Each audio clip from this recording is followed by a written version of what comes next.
আসসালামু আলাইকুম viewers, hopefully সবাই অনেক ভালো আছেন। আজ আমি দেখাবো আলু এবং চিকেনের তৈরি মজাদার সিঙ্গারা।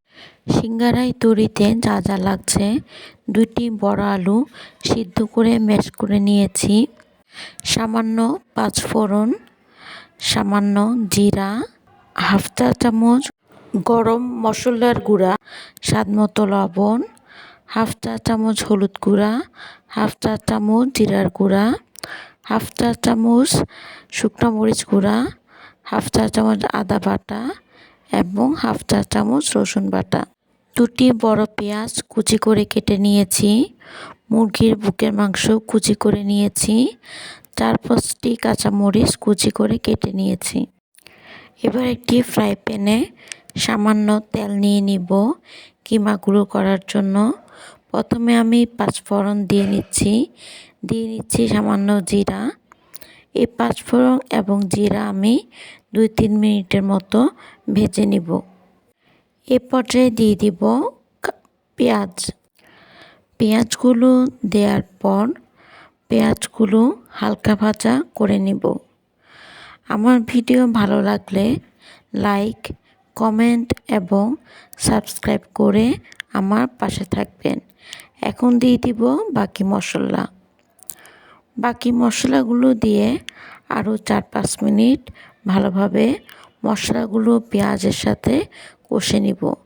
দিয়ে দিলাম সামান্য পানি দিয়ে মশলাগুলোকে আরও কিছুক্ষণের জন্য কষিয়ে নিব। আলু এবং গোশতের কিমা বুঝে মশলা দিয়ে দিবেন।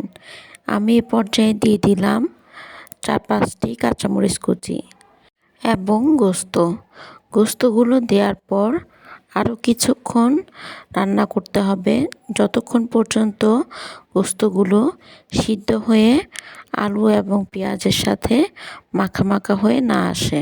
এ পর্যায়ে দিয়ে দিব আলুগুলো দিয়ে আমি আরও 5-6 মিনিট রান্না করে নিব। আমার আলু এবং চিকেনের কিমা রেডি।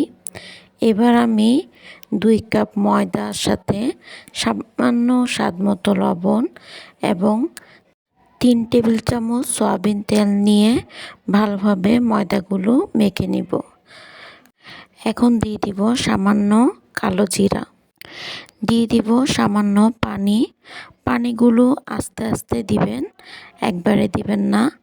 পানিগুলো দেওয়ার পর ভালোভাবে মেখে ময়দার ময়াম তৈরি করে নিতে হবে। সামান্য হাতে তেল নিয়ে ময়দার ময়াম তৈরি করে নিব। দেখুন আমার ময়াম তৈরি হয়ে গিয়েছে। এখন আমি 10 মিনিটের মতো ঢেকে রাখলাম।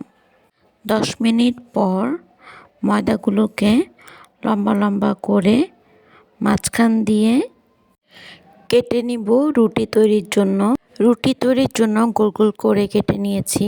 এবার রুটির মতো করে বেলে নিলাম।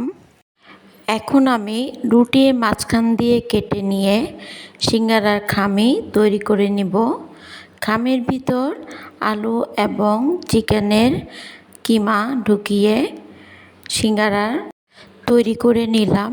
এবার একটি প্যানে পরিমাণের চেয়ে বেশি তেল নিব সিঙ্গারাগুলো ভাজার জন্য। সিঙ্গারাগুলো আমি এক এক করে ছেড়ে দিলাম। সিঙ্গারাগুলো হালকা ব্রাউন কালার না হয়ে আসা পর্যন্ত নেড়ে চেড়ে ভালোভাবে ভেজে নেব। সিঙ্গারা আমার অলমোস্ট রেডি। একই রকমভাবে বাকিগুলোও আস্তে আস্তে লাল লাল হয়ে না আসা পর্যন্ত ভেজে নিলাম। আমার সিঙ্গারা অলমোস্ট রেডি। এবার একটি সার্ভিং ডিশে পছন্দ মতো সাজিয়ে পরিবেশন করুন মজাদার আলু এবং চিকেনের তৈরি সিঙ্গারা।